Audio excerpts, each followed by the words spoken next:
Welcome to the launch of South of the Sun, Australian Fairy Tales for the 21st Century.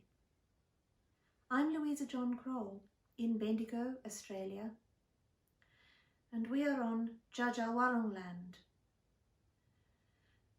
We pay our respects to the First People, the elders and custodians, past, present and emerging.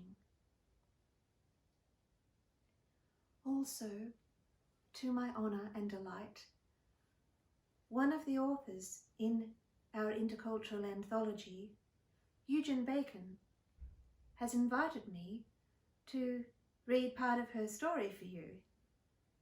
It's called The Young Prince, and I hope you enjoy it as much as I do.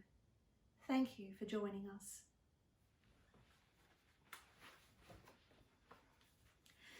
The Young Prince by Eugen Bacon, read to you by Louisa John Krol. Falada, Falada, where art thou hangest? Cried the young prince.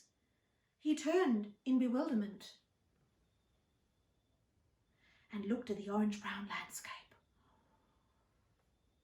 This was not how he imagined his search to be. Weeks, months even, and not a sight of a castle, let alone a princess. Just endless space. And yet another bushland tower. Falada, where art thou hangest? Cried a voice from the tower. Mate, aren't you a funny one? That load of rubbish is from the Goose Girl, and the galah who wrote it can sink some piss and get a life.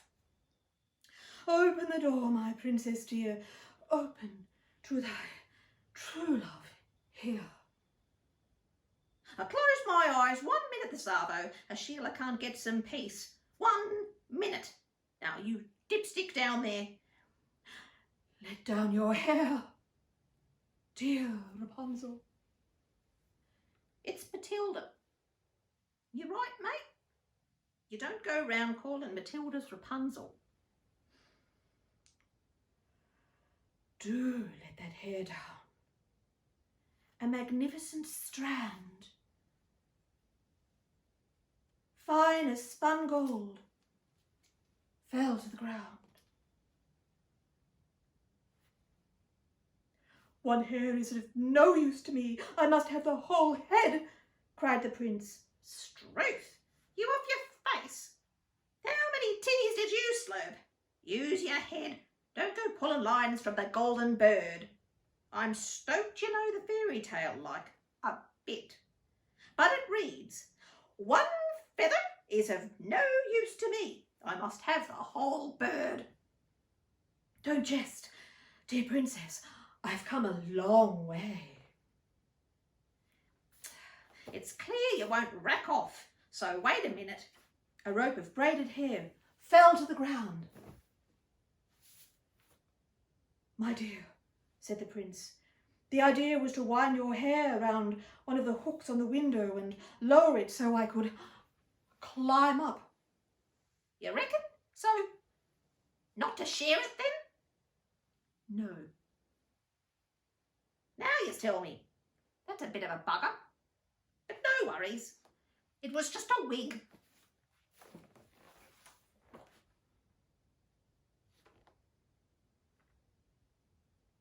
How about you hold out your hands?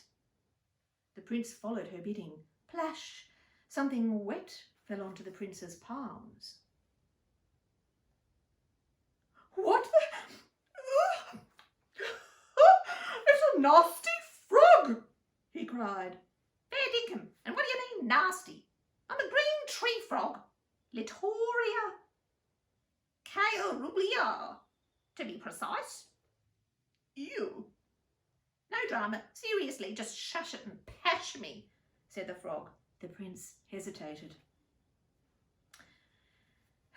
I'm Devo, truly gutted. Stop piss-farting around, said the frog. You're a bit of a drongo. But it's hard yakka getting a prince around here. Just go with the flow.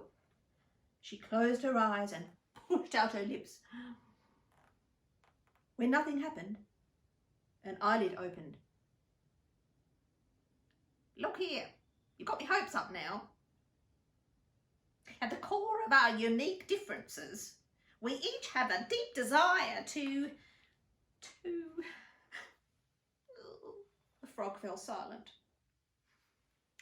I admire your hopefulness, said the prince. He closed his eyes, puckered his lips, and braced against the clammy green skin. No sprinkle of gold dust fell upon him. No spectacular girl decked out in a bejewelled cloak and plumes of feathers stood before his gaze. No princess murmured against his lips. You have broken a cruel charm. A spiteful fairy changed me into a frog. All he saw was... ... You have to buy the book to find out what he saw. Number, it's called South of the Sun. Australian fairy tales for the 21st century. Mwah.